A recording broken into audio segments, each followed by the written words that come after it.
Friends, I am all about giving my opinion up front, and if you guys are in the market for an iPad, the 2018 iPad Pro is the way to go in 2022. It has all the speed, battery life, and most of the features that you'll ever need for a fraction of the price, and in my opinion, it is definitely worth the money. In this video, I'm going to go through a quick review of the 2018 iPad Pro, and also compare it to some of the newer iPad Pros, including the M1, as well as the new iPad Air. Welcome back to the channel, guys. My name's Sanji, I'm a medical student studying in Melbourne, Australia, and let's get straight into why you should buy a 2018 iPad in 2022. So one of the big reasons why the 2018 iPad Pro is still relevant in 2022 is because of its performance. The iPad itself comes with the A12X Bionic processor with 4GB of RAM. This may seem small in comparison to the newer iPads, which might have 8GB of RAM, but Apple's designed their chips so well that even 3 years down the track, I haven't actually noticed any lag or slowdowns.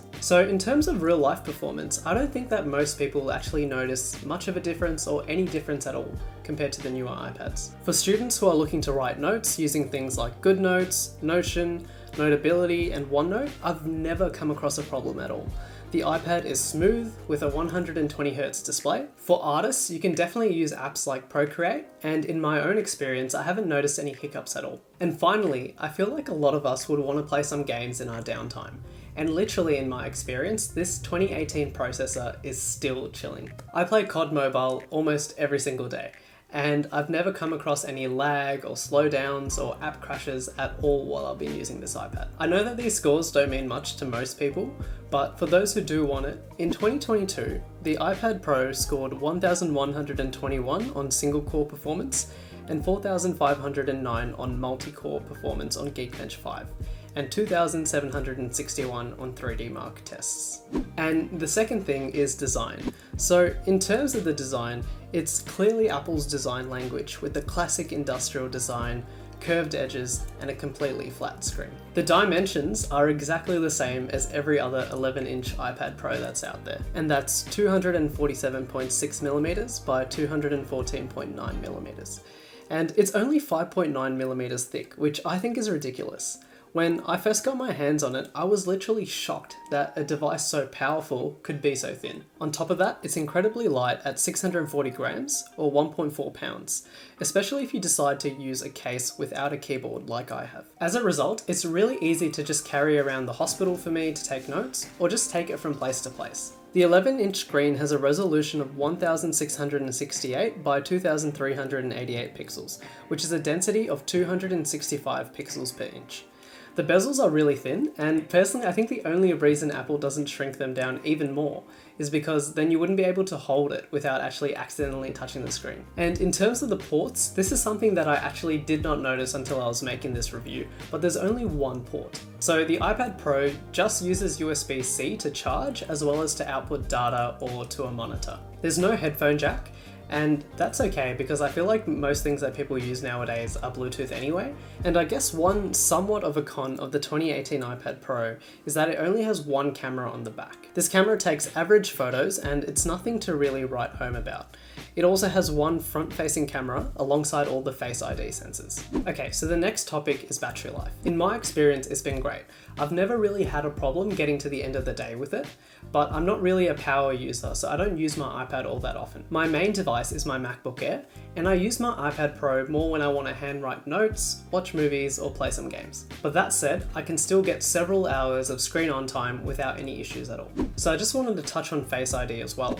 And it works really well on the iPad, it's just as fast as the iPhones, and I generally don't have a problem with it. That is, unless I'm out at a coffee shop or the library and I'm wearing a mask, because then Face ID doesn't work and then it's really annoying to go back to the Stone Age and put your passcode in. And just in terms of the Apple Pencil, the 2nd gen Apple Pencil is probably one of the best selling points of the newer iPads. It magnetically clips onto the top of the iPad, so you never really have to worry about it being charged. And on top of that, it has a really short latency, which means that it genuinely feels like what you're writing is almost instantly being converted into lines and text on the screen. It works great, whether I'm drawing on Procreate or just writing out notes on GoodNote. And on top of that, if you just add a paper-like screen protector onto your screen, it genuinely feels like you're writing on paper. So that's my general review. But then we actually come to the topic of, do you actually need an iPad? So in my experience, I think that it's definitely worth the money to make your first investment into an actual laptop for uni. A brand new MacBook Air with 256 gigs of storage will cost you $1,350 in Australia. And that comes with a keyboard, a bigger screen,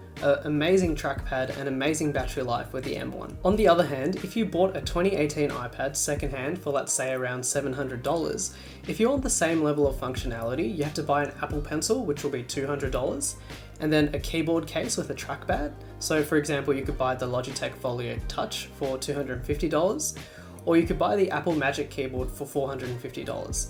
And then in the end, it ends up actually being the same price. And imagine you wanted to buy the new M1 iPad. In that case, the entire package would cost even more than the M1 MacBook Air. So for uni, if you want one device that will do everything right, I definitely think it's worthwhile to buy a MacBook to begin with. If you want to discover some reasons why, the M1 MacBook Air is definitely still a great pickup in 2022, click the video up here.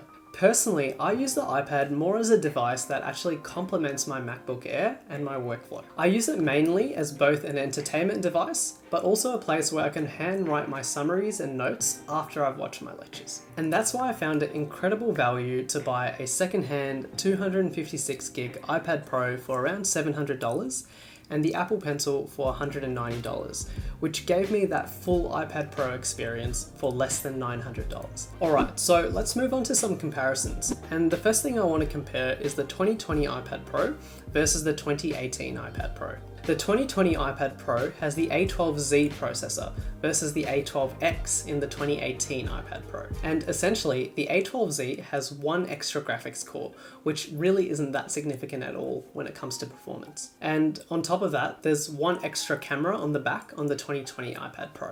But really, that's about it. I don't think it's worth spending any extra money buying the 2020 iPad Pro versus the 2018 iPad Pro, unless you buy it refurbished from the Apple Store and you want that warranty. The next comparison I want to make is between the 2021 iPad Pro and the 2018 iPad Pro. There has been a massive performance gain with these new M1 processors, both in laptops as well as iPads.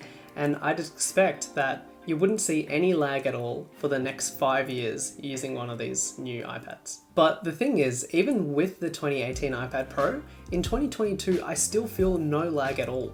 So I still feel comfortable buying this iPad knowing that it will last me a few years. And I don't know how important this is to you, but the 2021 M1 iPad Pro also comes with center stage, which means that the camera will move around to focus on the subject. And finally, I want to compare the 2021 iPad Air with the 2018 iPad Pro. So the first difference between the Air and the Pro is that the screen is slightly smaller, 10.9 inches on the Air versus 11 inches on the Pro.